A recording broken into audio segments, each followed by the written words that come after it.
Aujourd'hui, on est avec Thomas, qui a un appartement en étiquette E, et il veut savoir si en remplaçant sa chaudière gaz un peu ancienne par une chaudière gaz à condensation, il peut passer en étiquette D. Il se pose aussi la question de savoir si c'est intéressant pour lui de passer en tout électrique, alors que là, actuellement, il est en tout gaz. Donc, on va aborder tous ces sujets-là avec lui. Allez, c'est parti. Question là. Du coup, le logement en question, donc c'est sur Paris. Oui, exact. Je vais vous partager mon écran, comme ça, Ouais. vous verrez un peu. Ce que j'ai préparé et surtout ce qu'on va regarder ensemble. Ce que j'ai Trop bien. récupéré. Je sais pas si vous voyez mon écran. Oui, c'est tout bon. Ok, super. Donc ce que j'ai fait, c'est que j'ai récupéré sur le site de l'ADEME le DPE en source ouverte.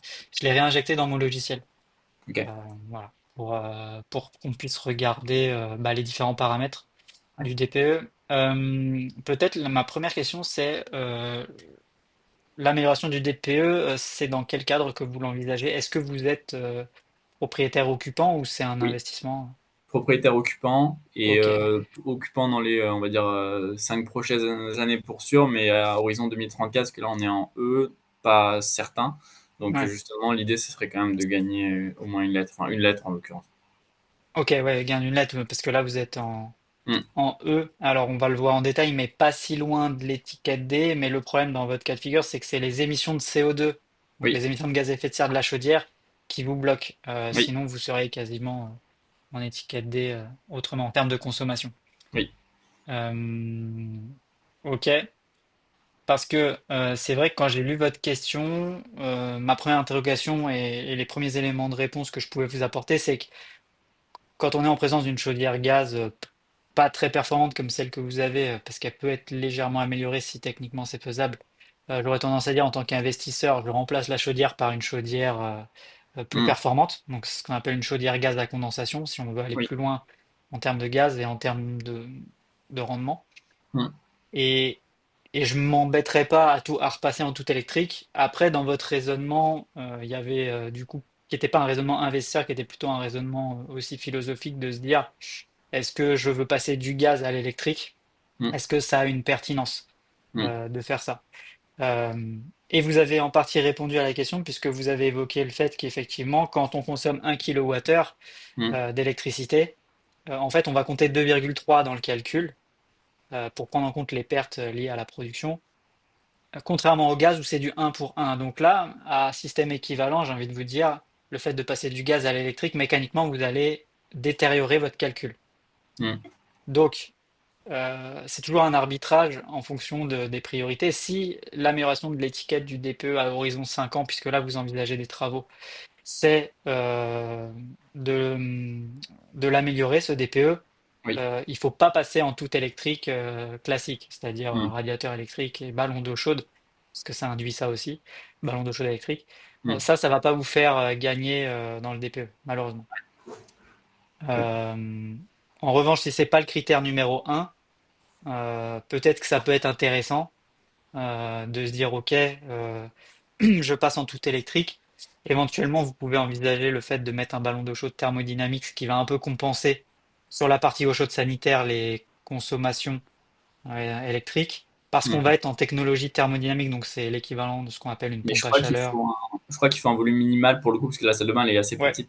Donc c'est ça. exactement, c'est ce que j'allais vous dire. Là, vous êtes pas mal renseigné déjà. Ouais, bah parce que je m'attendais pas à ce que ce soit aussi compliqué. J'avais vu une vieille chaudière, je me suis dit je vais mettre une nouvelle à condensation. Et en fait, même pour Mm. la nouvelle à condensation, il faut que la sortie elle soit individuelle, ou alors il faut pouvoir percer la façade. Ouais. Et à l'heure actuelle, j'ai une incertitude sur le fait qu'elle soit individuelle et qu'elle soit pas collective. Donc même pour le changement sur un modèle à condensation, je suis pas certain de pouvoir le faire en fait. Ok. Alors souvent, pour faire un aparté sur la chaudière, vous avez une chaudière individuelle. Oui, Et du coup, le conduit, effectivement, soit il sort en façade et vous le voyez hein, d'une manière ou d'une autre en ouais, arrière-cour, soit il sort en toiture, ce qu'on peut peut-être vérifier là, d'ailleurs, mais bon, c'est pas forcément évident de le voir. Des fois, avec Google Earth, on s'en rend compte, moi je sais pas. Mais... Donc il y a des conduits, mais c'est bon, ça va être très compliqué de le voir hmm, de là. Euh, c'est en général ce qui va dimensionner la chose, c'est est-ce que le conduit il est suffisamment large pour accepter un nouveau tubage, parce qu'en fait les chaudières à condensation nécessitent que le conduit soit isolé, hmm, et donc ça nécessite des diamètres plus grands que les conduits classiques. Donc en fait, ce qui dimensionne vraiment le sujet technique, C'est est-ce que vous pouvez retuber? Parce qu'a priori, il n'y a pas de sujet majeur à retuber avec une nouvelle chaudière. Simplement, en fonction du linéaire que vous avez à parcourir, ça va vous coûter plus ou moins cher. Ça dépend à quel Hmm. étage vous êtes. On est au Euh, troisième. donc, troisième. Donc, il n'y a pas non plus énorme par rapport à la Hmm. sortie si elle est en toiture. Mais il faut voir aussi l'état du conduit. Donc, effectivement, il y a un sujet technique à vérifier par rapport à ça. Ok. C'est clair. Mais d'un point de vue coût et amélioration du DPE, mettre une chaudière gaz à condensation, ça va avoir plus d'impact positif Oui. que passer en radiateur électrique. Ok. Ouais. Pour compenser ça, ce qu'il aurait fallu, et c'est souvent pas faisable, c'est de mettre, alors comme je vous ai dit, le ballon thermodynamique pour l'eau chaude, Oui. mais effectivement pour les appartements, il faut des volumes minimums. Et après, c'est des radiateurs type pompe à chaleur, donc des pompes à chaleur monobloc si on veut pas qu'il y ait de structure à l'extérieur, mais il faut deux percements en façade. Et Hmm. je doute qu'à Paris, ça puisse être envisageable, Ouais. Ouais. surtout à cet endroit-là. Donc effectivement, là, si vous passez en tout électrique, c'est pas pour le DPE que vous le faites. Voilà. Ouais. Sauf, vous l'avez évoqué aussi dans votre question, euh, sauf changement dans la réglementation, puisqu'il y a effectivement une réflexion qui est Oui. de se dire, ben, c'est un peu dommage parce que on impose aux gens euh, en priorité de diminuer les émissions de gaz à effet de serre. Hmm. Et du coup, l'électrique en France est très peu carboné. Il y a très peu d'émissions de gaz à effet de serre. Et on a cette chance-là. Et donc, c'est un peu dommage de le pénaliser sur les consommations, même si la réalité est quand même là, sur le fait que quand vous consommez un, il a fallu produire 2,3, ou en tout cas 2, quelque chose. Hmm. Donc c'est vrai que c'est un peu dommage de pénaliser sur les consommations l'électrique, en sachant qu'on veut quand même de plus en plus d'indépendance. Oui. En tout cas, c'est dans les tuyaux à l'heure actuelle, ce raisonnement-là. Donc, s'il y a un changement sur l'électrique et que c'est du un pour un, là, du coup, tout ce que je vous ai dit avant devient caduque. Et en Hmm. fait, il faut refaire le calcul avec de l'électrique avec un coefficient à 1. Et vous Oui, bon, serez globalement au même. ça peut prendre beaucoup de temps et c'est Ouais. incertain. Et même si l'électrique passe à un, le gaz, il passerait peut-être pas à 2, 3. Donc, bon, c'est. Alors oui, il y a peu de chances qu'il fasse l'inverse, c'est-à-dire qu'il rajoute une pénalité sur le gaz, parce que là, en fait, on Hmm. pénaliserait plus de gens. Euh, donc, euh, donc après, ce qu'on voit sur votre calcul, alors moi je suis à 263, votre calcul est à 259. C'est un peu normal parce que votre DPE, c'est un des premiers qui a été, enfin, il a été fait en 2021, il y a eu quelques tout petits ajustements sur quelques mois là sur le moteur de calcul, donc je trouve pas 259, je suis à 263, Hmm. ça change pas le. Ce qu'on voit sur votre calcul, c'est que les déperditions, elles sont principalement au niveau des murs, hein, comme ils sont pas isolés, vous vous en doutez. Hmm. Du coup, sans isoler les murs, c'est vrai que c'est difficile d'améliorer significativement l'étiquette, surtout si vous passez en tout électrique. Hmm. Vous évoquiez le sujet des fenêtres et de la ventilation. Est-ce que vous pouvez agir dessus? Hmm. Puisque c'est les deux autres postes importants. Alors les fenêtres, j'aurais tendance à dire que non, puisqu'elles sont décrites dans le DPE comme performantes. Alors je sais Hmm. pas, peut-être. Ce qu'il faut prendre avec des pincettes, c'est que moi je récupère un diagnostic qui a été fait par un confrère, Hmm. et moi je pars du principe qu'il s'est pas trompé. Mais en fonction des paramètres que je vais vous montrer, peut-être que vous, ça va vous sembler étonnant et hors de la réalité de ce que vous avez constaté. Et les diagnostiqueurs peuvent se tromper, mais de ce que je vois ici dans les paramètres qui ont été saisis, sans rentrer trop dans le détail, c'est que les fenêtres sont performantes et vous pouvez pas trop agir dessus. Hmm. Euh, Il y a un paramètre qui m'a semblé un peu étonnant. Alors oui, je sais pas, vous me dites si pour vous c'est pas le cas, mais les fenêtres sont indiquées en PVC avec une épaisseur de lame d'air de 16 millimètres, Ouais, je crois que c'est du avec 4-16-4, je crois. 4 ouais, donc on est dans quand même le standard, en tout cas de ce qui se faisait il y a 10-15 ans. Donc en général, remplacer des fenêtres qui ont 10-15 ans, ça n'a pas d'intérêt thermique. Hmm. Euh, Ce que j'ai vu par contre, c'est que je pense qu'il a oublié d'indiquer que les fenêtres sont équipées de joints de compression et ça a un impact sur la perméabilité à l'air de l'appartement. Et du coup, je pense que toute chose égale par ailleurs, s'il s'est pas trompé ailleurs, votre DPE, il est légèrement meilleur que, que ce qui est affiché. Après, il faut pas qu'il se soit trompé autre part, mais je pense que les fenêtres, il a même minimisé un peu leur performance. Donc après, à vérifier, mais il me semble que ça ne fait toujours pas passer en D à cause, voilà, ce que je disais. 246, en théorie, vous êtes en dessous, vous êtes en D, puisque c'est 250 le seuil.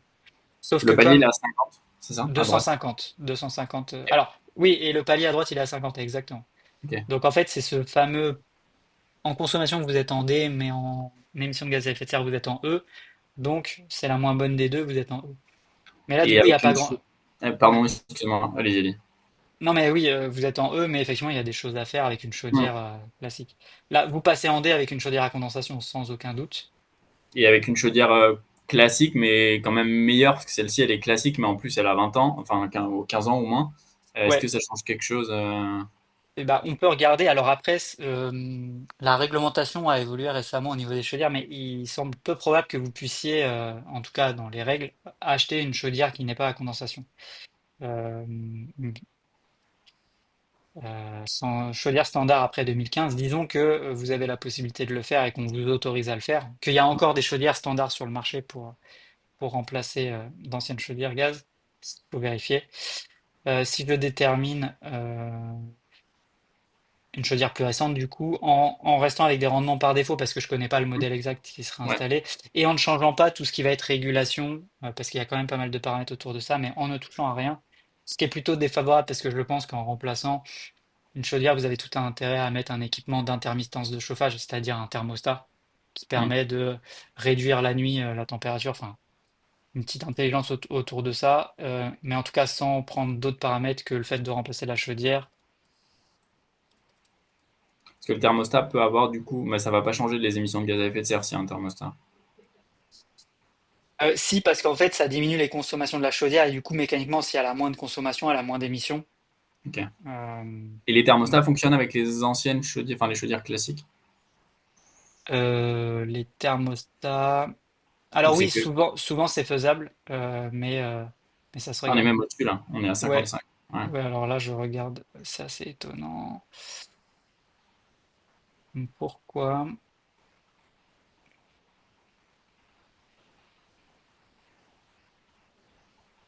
Est-ce que j'ai changé un autre paramètre? Non, j'ai changé que ce paramètre-là. Parce que là, pour le coup, c'est. Ah non, on était à. Ouais, on est à Ici, on était à 53. 200, 246, 255. Ah ouais, non, Euh, 55. ouais. Je vais juste repartir de la base du calcul. La chaudière gaz était standard de 2001 à 2015. Euh, et là, j'ai mis standard après 2015. C'est parce que Donc, je crois, sur le paramètre d'avant, il y avait déjà 2015 dans l'année, et là, il y a 2016, donc peut-être c'est le fait qu'il y ait que un an de différence, je sais pas. je vais vérifier en refaisant le calcul. Sinon, j'ai ma petite idée. Euh, 60. Euh, Je pense que c'est parce que je n'ai pas paramétré de puissance de chaudière, parce que le diagnostiqueur soit ne l'avait pas, soit je ne l'ai pas dans les données d'entrée. Et donc, je vais la reparamétrer Je crois que c'est une par. 25, c'est une 25 kWh. Ok, ouais, ben c'est peut-être ça. Parce que c'est quand même assez étonnant que ça soit moins bon avec ce seul paramètre. Donc si je mets 25, en fait, moins on a de données sur le bien et plus les données sont par défaut et donc plus Hmm. défavorables.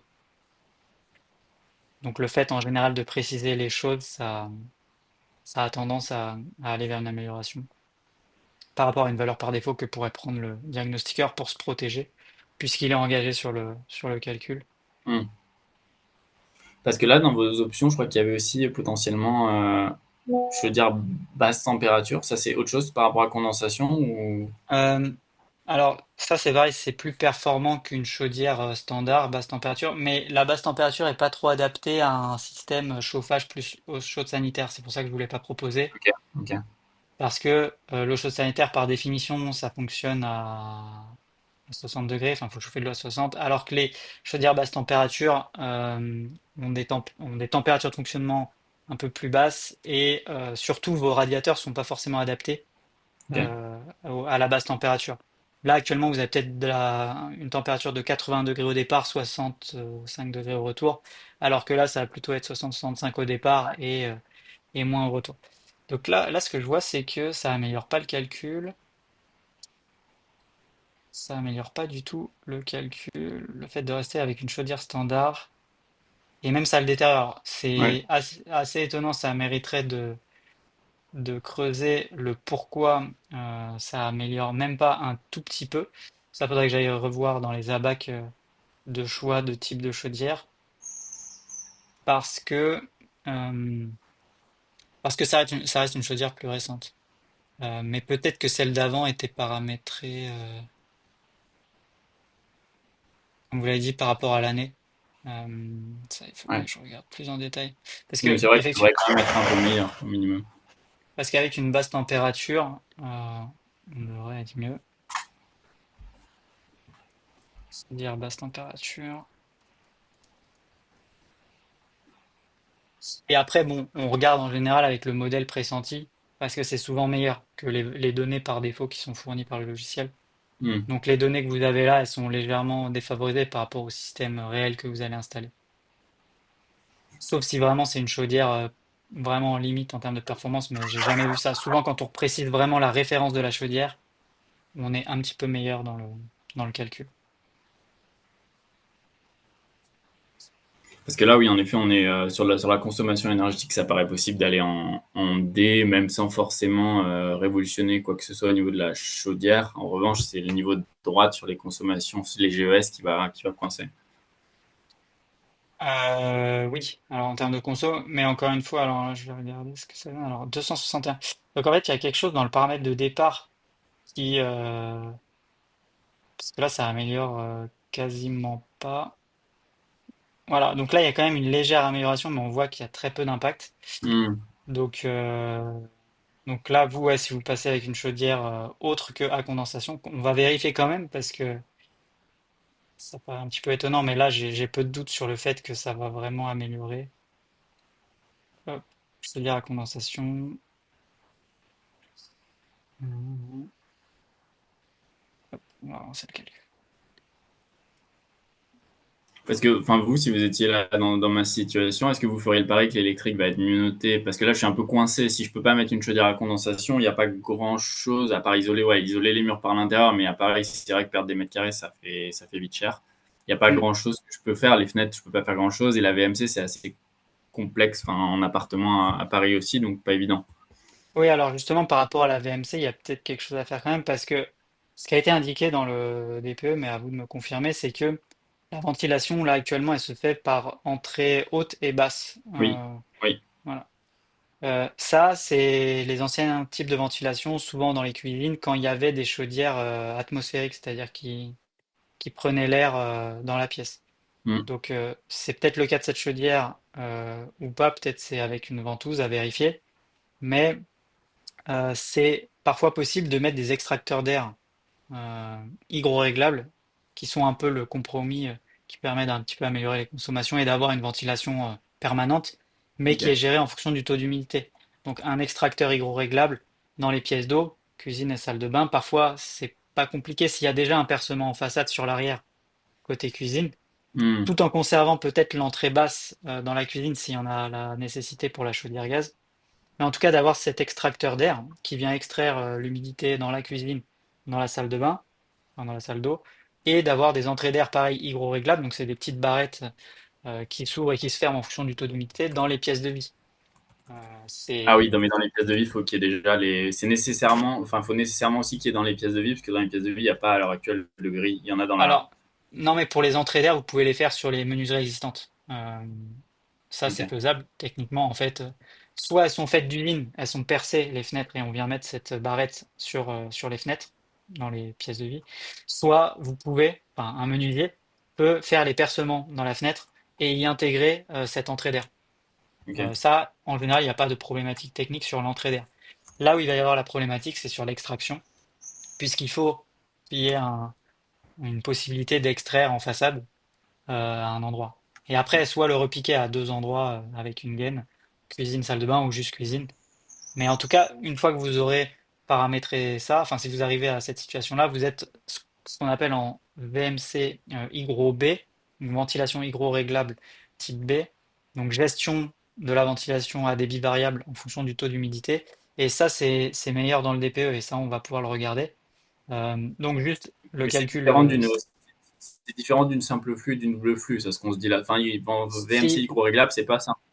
Si, Si? si, c'est la même chose, simplement en fait, ce qu'on appelle une VMC hygroréglable, c'est plutôt associé dans l'esprit à un caisson hygroréglable Oui, avec un ventilateur dedans et plusieurs bouches d'extraction.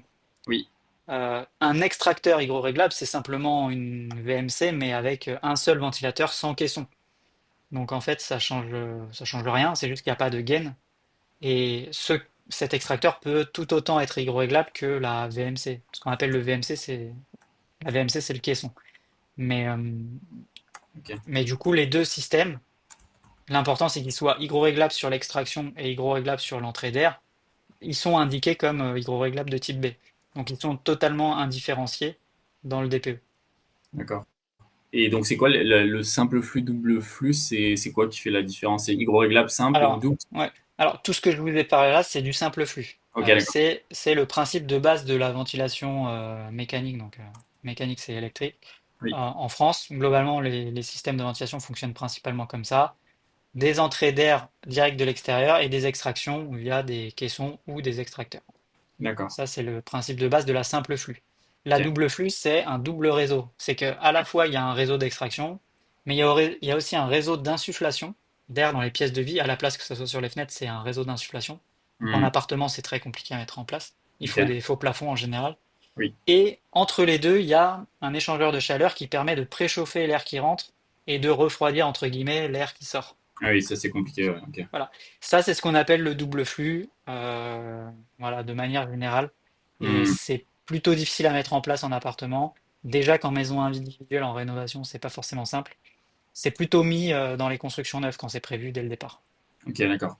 Et simplement pour être sûr de bien comprendre, l'entrée d'air au niveau des fenêtres, c'est quoi? C'est sur les montants en PVC blanc qu'on vient faire les trous, c'est ça? Oui, Ou... exactement. En haute fenêtre, au-dessus du vitrage, évidemment, et suffisamment au-dessus pour pas percer le vitrage. Faut faire attention parce que le vitrage, il est un peu encastré dans le montant, mais on fait un percement sur l'ouvrant ou sur le dormant en fonction du type de fenêtre. Et ça c'est une opération qui est réalisable par n'importe quel menuisier qui a l'habitude de poser des fenêtres. Ok, d'accord. C'est une opération banale, Ok, d'accord. rien de très compliqué. Et donc le concept, c'est de mettre dans une des fenêtres dans chaque pièce de vie. Si vous avez une chambre, c'est dans une des fenêtres de la chambre s'il y a plusieurs fenêtres. Et Oui. pareil, dans le salon, en général, une seule suffit. Et après, normalement, il faut régler les débits de ventilation pour que ce soit pas trop et pas trop peu, pour que vous ayez à la fois un bon renouvellement d'air hygiénique, mais que le débit soit pas trop important et que du coup vous surconsommiez. Mais il y a Voilà. un boîtier du coup qui fait que c'est connecté, les extracteurs et les... J'ai perdu le nom, et pour les entrées et pour les sorties, Les comment entrées c'est d'air. relié?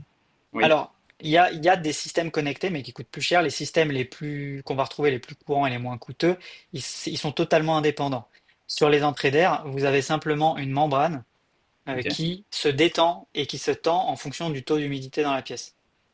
Ok, d'accord. Autant dire que cette membrane, elle est quand même assez sensible et que il y a quand même après retour d'expérience, des gens qui disent que bon, les entrées d'air, on l'appelle hygrobé parce que c'est censé ouvrir ou se détendre en fonction de l'entrée d'air, mais a priori, c'est pas le système qui fonctionne le mieux. Celui qui est le plus Hmm, au point, c'est dans les pièces humides, puisque là, il y a un vrai taux d'humidité à détecter. Et là, c'est un système souvent électrique, mais qui peut être aussi via une membrane. Quand vous prenez une douche ou que vous faites la vaisselle ou que vous respirez tout simplement, parce que l'être humain dégage la vapeur d'eau, il va hmm. plus ou moins s'ouvrir et avoir un débit plus ou moins grand. Est-ce que vous pensez que après notre échange, ce serait juste possible sur ce point-là, si vous avez une référence ou un lien pour être sûr de regarder au bon endroit, ensuite je ferai mes recherches, mais parce que j'ai l'impression que ça joue pas mal sur la ventilation, sur entrée-sortie, si vous pouvez m'envoyer un ou deux liens, je suis très preneur, si possible. Je sais pas Ouais, si... avec plaisir, on pourra regarder ça Trop rapidement. bien, merci. Là, sur la chaudière à condensation, donc le calcul a été fini pendant qu'on parlait, hein. Donc on est bien en étiquette Ah oui, D, ouais, voilà, et ouais, clairement il y a une vraie différence. Il y a une oui. vraie différence à 218 parce que en émissions de gaz à effet de serre, on passe en dessous des 50. Euh, Hmm, voilà. Donc toutes choses égales par ailleurs, si vous remplacez simplement la chaudière par une chaudière à gaz à condensation, vous passez en étiquette D. Donc le raisonnement investisseur, c'est plutôt de se dire ça si on n'a pas un objectif d'amélioration important hmm, du DPE, surtout si on veut pas faire l'isolation des murs, qui est vraiment le hmm, prérequis, si je puis dire, pour avoir un, un hmm. bon DPE.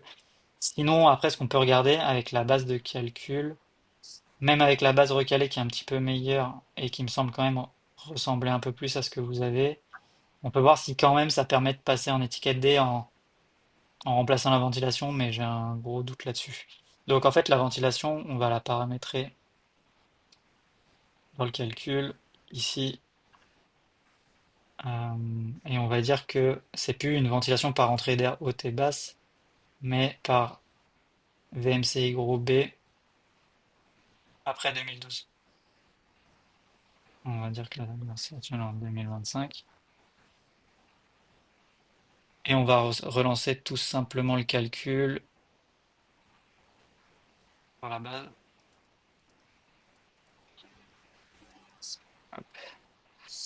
Et on va voir ce que ça donne. Mais souvent, on est à la marge quand même sur les améliorations liées à la ventilation, parce que la Ouais. ventilation, ça reste quand même un compromis. Et dans tous les cas, c'est impossible de se passer complètement des déperditions liées à la ventilation, puisqu'après, on n'a pas de renouvellement d'air et du coup, on Hmm. respire beaucoup moins bien. Et de toute façon, dans le moteur de calcul, dans le calcul conventionnel qui est réalisé, même si vous n'avez pas du tout de ventilation, il va déterminer un renouvellement d'air par ouverture des fenêtres, Ok. qui est quand même, de toute façon, qui prend en compte des déperditions. Donc, on ne peut pas vraiment aller beaucoup plus bas que la VMCI gros B dans Hmm. votre cas. Donc, on va voir ce que Et ça donne. sur le sujet chaudière, enfin, j'ai fait venir plusieurs experts qui m'ont pas forcément tous donné les mêmes avis. Il y en a certains qui étaient sur deux, qui m'ont dit oui, condensation, on peut. Il y en a d'autres qui m'ont dit non, c'est pas possible, c'est collectif. Du coup, je sais pas trop quoi en penser. Je sais pas si c'est parce que parfois on a tendance à installer des chaudières à condensation alors qu'on peut pas forcément le faire. Et si c'est le cas, enfin, est-ce que ça va mal fonctionner? Enfin, est-ce que ça a un réel impact? Enfin, est-ce qu'il faut que je sois vraiment prudent sur ce point-là? Ou si le professionnel me dit que c'est possible, il faut que je me dise, ok, c'est possible. Bah alors, j'aurais tendance à dire que la première étape, comme vous l'avez entamé, c'est de demander plusieurs avis. Oui. Ça, c'est vraiment la première étape pour pouvoir analyser un peu ce qui vous est dit. Ensuite, il faut regarder si les avis convergent vers oui, c'est possible ou non, c'est pas Hmm. possible. Ceci dit, ça ne veut pas dire que c'est souhaitable quand même, parce qu'ils ont un intérêt économique à faire les travaux. Euh, Ce que vous pouvez regarder quand même, c'est les entreprises que vous sollicitez, si elles sont labellisées RGE Ok. ou Caligaz, sur Paris notamment, si c'est des entreprises parisiennes qui sont Caligaz. Euh, Elles ont normalement un niveau de compétence qui doit leur permettre de ne pas faire n'importe quoi. Et Ok. si vous passez par une entreprise qui vous dit que c'est réalisable, elle va vous donner la description technique de ce qu'elle va faire. Elle va vous indiquer que c'est faisable. Vous aurez un descriptif technique et de prix. Vous aurez vérifié qu'elle est assurée pour ce qu'elle a fait. Et après, vous pouvez pas aller beaucoup plus loin que ça Hmm. dans la confiance que vous allez avoir auprès du professionnel. Oui. Euh, Ok. mais si vous n'arrivez pas à vous faire confirmer par une entreprise RGE, donc reconnue garante de l'environnement, ou Caligaz, et que vous sentez que les avis convergent vers plutôt c'est compliqué ou il faut demander à la copropriété, c'est qu'il y a un sujet technique. Et là, dans ce cas-là, je vous conseille pas forcément de le faire. Hmm. Ok. Et après, en théorie, vous êtes client, vous n'êtes pas censé savoir totalement euh, Hmm. euh, techniquement ce qui est faisable, ce qui est pas faisable. Donc après, vous pouvez aussi vous appuyer sur ce qu'ont fait les voisins, peut-être. Oui. Est-ce Ok. que les voisins ont déjà procédé à ça? Est-ce qu'ils ont eu des soucis? Hmm.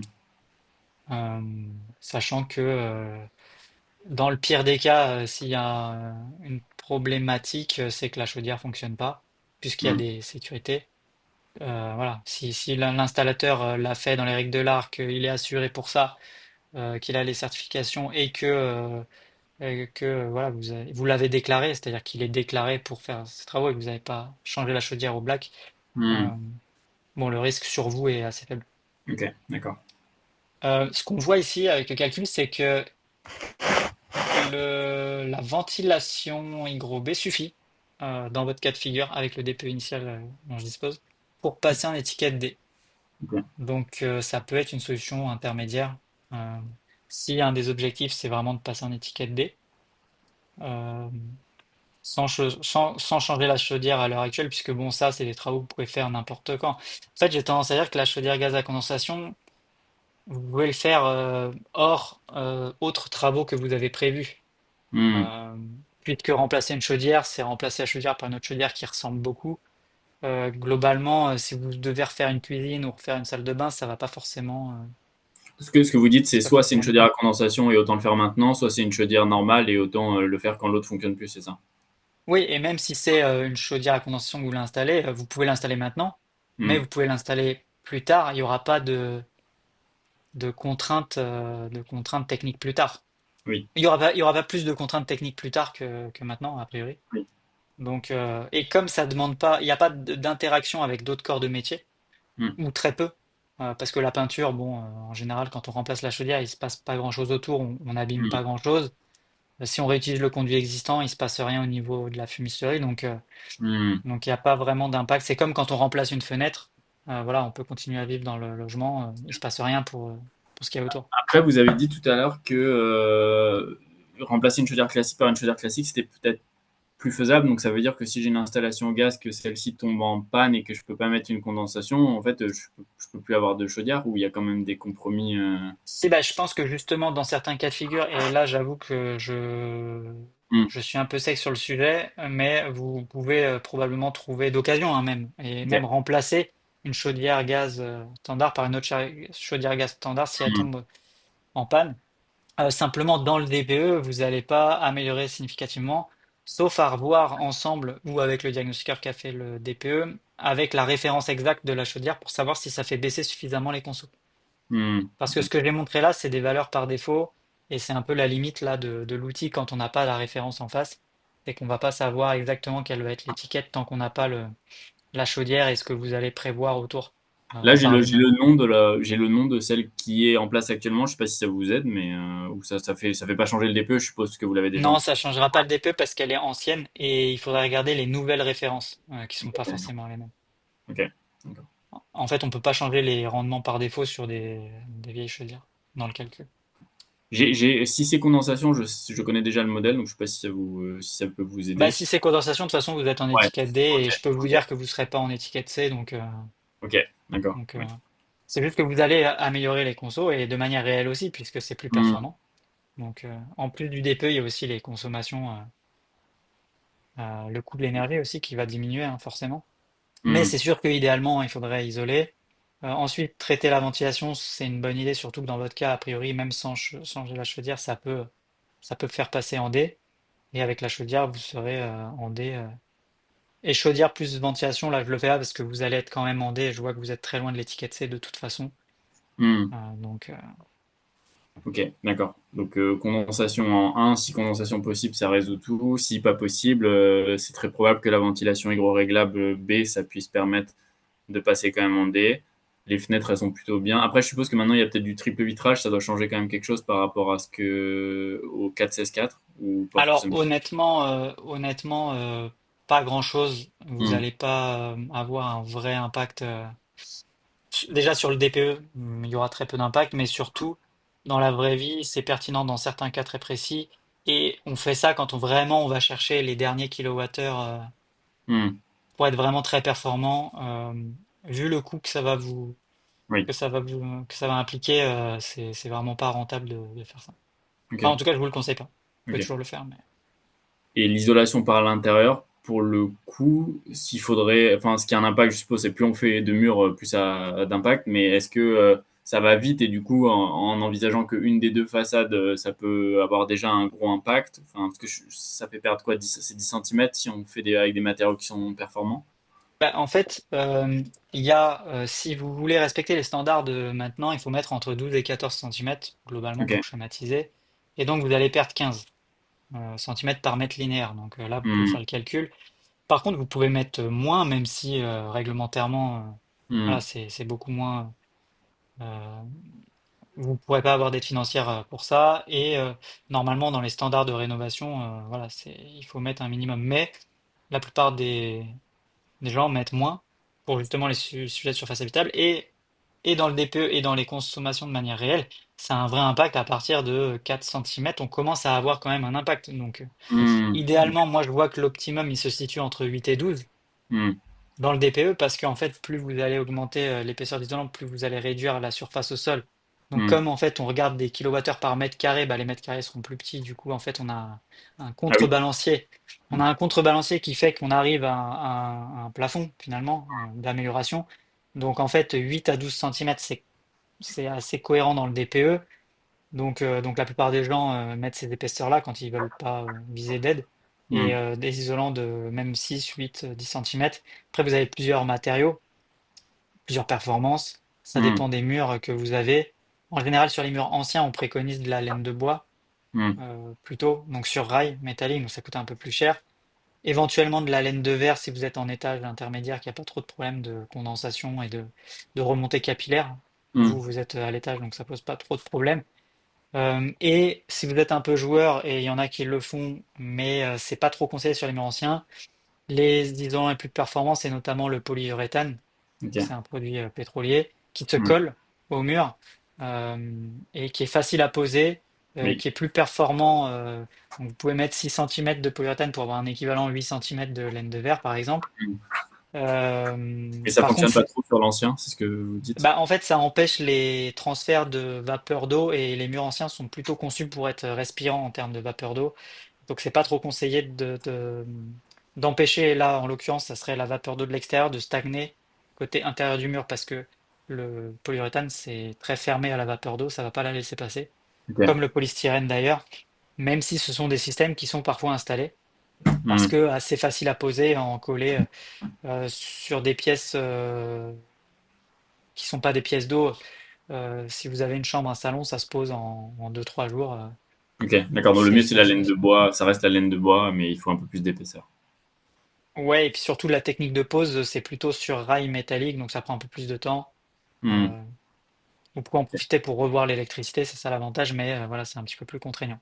Oui, après, après, je suppose que ça décale quand même toutes les fenêtres, non? Parce que là, les fenêtres, elles sont alignées avec le mur, et du coup, quand on isole par l'intérieur, ça rend. C'est esthétiquement pas très beau. Alors, ben, après, voilà, c'est subjectif, mais effectivement, ça rend moins moderne, parce qu'on a tendance à penser que les fenêtres au nu intérieur, comme vous avez, c'est la solution la plus moderne qu'on peut trouver. Et c'est comme ça que c'est Hmm. fait dans le neuf. Et dès qu'on va avoir un décroché finalement d'isolant de quelques centimètres, effectivement, ça fait un peu plus à l'ancienne, entre guillemets. Et Hmm. donc, esthétiquement, c'est discutable. Mais vous n'allez pas remplacer les fenêtres juste parce que vous avez décalé le mur. En général, on prévoit les deux en même temps si on veut le faire. On décale les fenêtres en les remplaçant et on fait l'isolation. Mais si les fenêtres sont déjà très performantes, bah ouais, ça fait ce petit décroché qui crée pas un pont thermique, mais qui, d'un point de vue esthétique, est pas très. Parce qu'on peut pas garder les mêmes fenêtres et changer l'embrasure des fenêtres pour qu'elles viennent au niveau du mur. Enfin, non. Enfin, Alors, je il l'ai faut changer jamais vu. complètement. Ouais, je Ouais, l'ai jamais vu. J'ai jamais vu de déplacement de fenêtres existantes. Ça pose ouais. des problématiques. Ok, Ça va abîmer les fenêtres. Vous prenez un risque. ok, d'accord. Et les fenêtres, c'est quand même cher à l'unité, donc en général, on le fait pas s'il n'y a pas vraiment le besoin, quoi. Ok, d'accord. Ok, donc oui, il y a deux options. Condensation, ça règle tout, et puis sinon, ventilation. Enfin, trois Ouais, et options, il y a l'isolation aussi. ouais, c'est ça. Après, l'isolation, c'est l'idéal. Et si vous voulez isoler qu'une partie des murs, oui, vous allez passer, vous, dans votre cas, automatiquement en étiquette D, même sans tout isoler. Même si, dans la plupart des cas, le fait de laisser quelques mètres carrés de murs pas isolés, ça a un vrai impact parce qu'il y a une concentration de flux. Mais vous, dans votre cas, vu que vous êtes Hmm, quand même assez proche de l'étiquette D, vous pouvez le faire. Si je vais ok. voir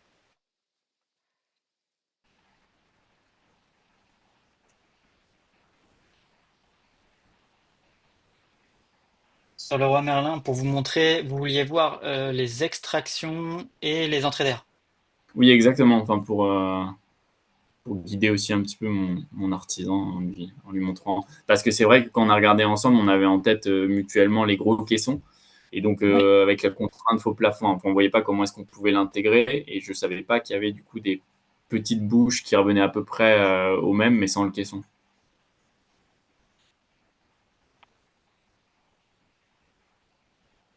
Ouais, alors là, je vous montre les entrées d'air. Bon, après, il n'y a rien de spécial sur les entrées d'air Hygro. C'est ça, c'est ce système-là. Il faut Ok. vérifier qu'ils soient bien Hygro. Voilà. Donc, Donc, un ça, je dans pense. chaque pièce. Et un dans chaque pièce de vie, puisque Oui, le principe, c'est de faire entrer de l'air dans les pièces de vie par le haut et d'extraire dans les pièces humides. oui. C'est le principe de base de la VMC simple flux, en tout cas tel qu'on l'applique en France. Ok. Alors, et ensuite, donc effectivement, il y a les caissons hygroégal, mais il y a les extracteurs hygro. Et donc il faut Euh, un extracteur dans la salle de bain et un dans la cuisine ou alors, un seul. il y a plusieurs manières de faire. Vous pouvez avoir un seul extracteur avec splitté avec deux endroits, mais dans ce cas-là, il faut créer une sorte de gaine en plâtre, Oui, de manière rectangulaire, pour sortir en cuisine et sortir en salle de bain avec un seul système. oui, Soit, comme a dit votre artisan, vous mettez un faux plafond avec un caisson qui lui va sortir et pareil, il va se splitter avec deux bouches en faux oui. plafond, cuisine, Ok, salle de bain. Soit vous en mettez un dans la cuisine et un dans la salle de bain, mais ça nécessite d'avoir deux sorties en façade. ok. Et l'option un, si vous pouvez la redire, parce que bon, en l'occurrence, il y a déjà une sorte de gaine. C'est par exemple, on met un extracteur dans la cuisine et il faut simplement que le système de la salle de bain et de la cuisine soit relié entre eux, c'est ça? Oui, bon, c'est pas Ok. le cas le plus adéquat. Faut prendre un extracteur du coup qui soit un peu plus puissant, enfin qui soit prévu pour extraire deux pièces, Mm. mais c'est le plus facile à faire. Là, voilà, on voit ici, par exemple. Alors, celui-là, typiquement, il n'est pas prévu pour être gainé, mais vous pouvez enlever le cache qu'il y a devant. C'est pas gênant. Mais ça, c'est prévu pour être juste emmanché dans la façade. Il est indiqué Mm. aérateur permanent à détection d'humidité. Voilà. Et donc, il est simplement fixé en Et, façade. ok. Et c'est quel type de corps de métier qui est expert de ce sujet VMC? C'est un plombier? Non, c'est pas la plomberie. C'est Non, alors les électriciens savent le faire puisqu'il faut le relier à l'électricité, ok, donc ils le font. Après, n'importe quel artisan un peu généraliste qui a l'habitude de faire ça peut le faire. ok, d'accord. C'est pas. En fait, ce qu'il faut regarder au départ, c'est comment on va le faire. Est-ce que c'est faisable après une fois qu'on a défini et que ça tient, que le raisonnement il tient la route, on Mm. le fait et puis Ok. donc là on voit par exemple les photos globalement comment ça se présente. Oui, après, ce système-là nécessite, comme vous le disiez, un trou façade, donc ça, c'est compliqué s'il n'est pas déjà présent à Paris. S'il est S'il n'est pas déjà présent, oui, ça nécessite un accord de copro qui est compliqué à avoir parce que vous percez un mur porteur. Et donc là ouais, c'est Oui, parce que compliqué. j'en ai qu'un seul à l'heure actuelle, j'ai qu'un seul trou, c'est pour ça que la solution 1, même si c'est pas forcément la plus conventionnelle, je pense que c'est la plus simple. Hmm. Ok, très bien. Voilà. Bah, écoutez, merci beaucoup. Et ben avec plaisir. Merci à vous de vous être prêté au jeu. Et puis j'espère que ça vous a aidé dans votre Bah, réflexion. je visualise un peu ouais, l'impact de chaque action. Ouais. Tout à fait. Ok. Merci beaucoup. Super. Ben, merci à vous Thomas. Je vous souhaite une bonne soirée.